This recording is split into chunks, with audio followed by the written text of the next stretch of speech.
Are you looking for a subtle and effective way to level up your chord progression? Well, look no further, because in this songwriting quick tip video, I will show you how this beautiful technique can be used. But first, off to the intro.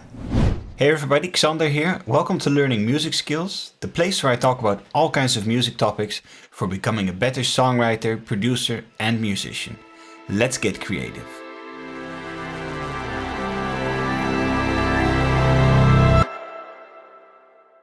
So straight off the bat, I want to say that I really love this technique because it's so easy and extremely useful and effective.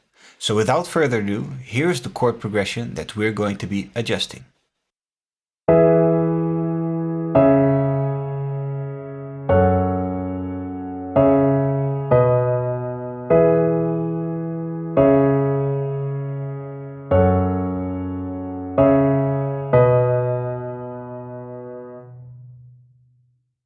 What caught my ear was the repetition of the C sharp minor chord.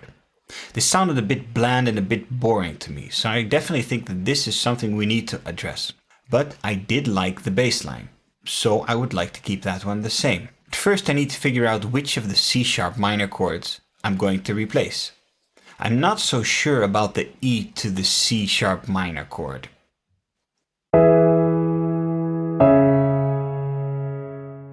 It sounds a bit too normal and too regular to me, to be honest. But what I do like is the stepwise movement at the end of the chord progression, from the C sharp minor to the B major chord. So this means that I'm going to change and replace the first C sharp minor chord. As I mentioned, I did like the bass line. So if I want to keep the bass note the same, but change the chord, the only way I can do this is to look at a different chord's inversion. The first one that came to mind was the first inversion of A major, which has the C sharp in the bass. Oh, and by the way, if you want to see how chord inversions are traditionally used, you can check my previous video about this topic here or in the description. Let's hear what it sounds like when I replace the C sharp minor with the A major in its first inversion. Do you hear how open this chord sounds? It's a completely different sonority. It sounds beautiful. And major chords in the first inversion are known to sound very bright. Let's quickly compare this to how it sounded with the C sharp minor.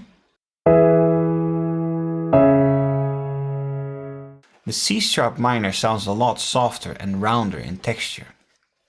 Let's have a listen to the whole chord progression with the A major in its first inversion added.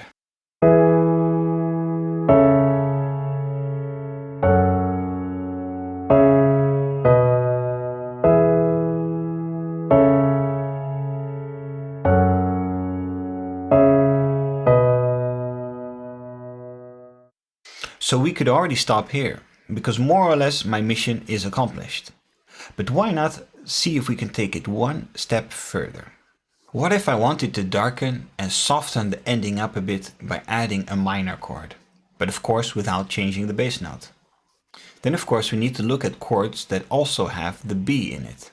So in this case that's the E major or the G sharp minor. So there we go, G sharp minor it is, because I wanted to have a minor chord at the end. So let's add this one to our progression, but in its first inversion. So let's give the final result a listen.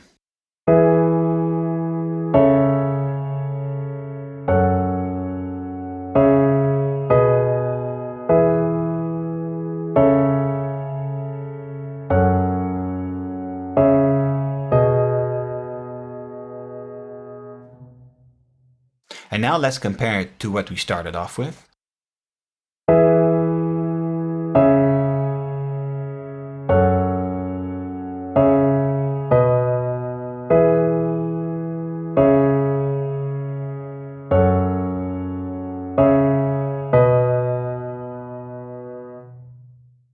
The final result definitely sounds a lot more original and interesting, if you ask me.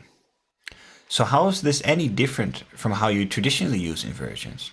Well, mostly inversions are used to create smooth and interesting bass lines, which enable colorful chord progressions. Have a listen to the chord progression that I wrote last week for my video Introduction to Time Signatures.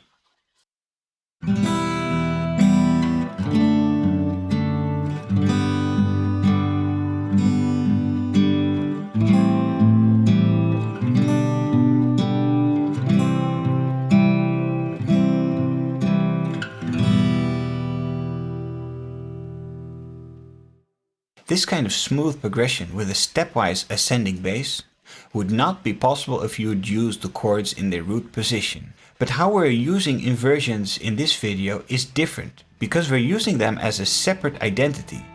We're using them as chords that stand by themselves, and they don't only function as a connecting chord. As you just saw, this technique is very easy to use, and it's very efficient and gives great results.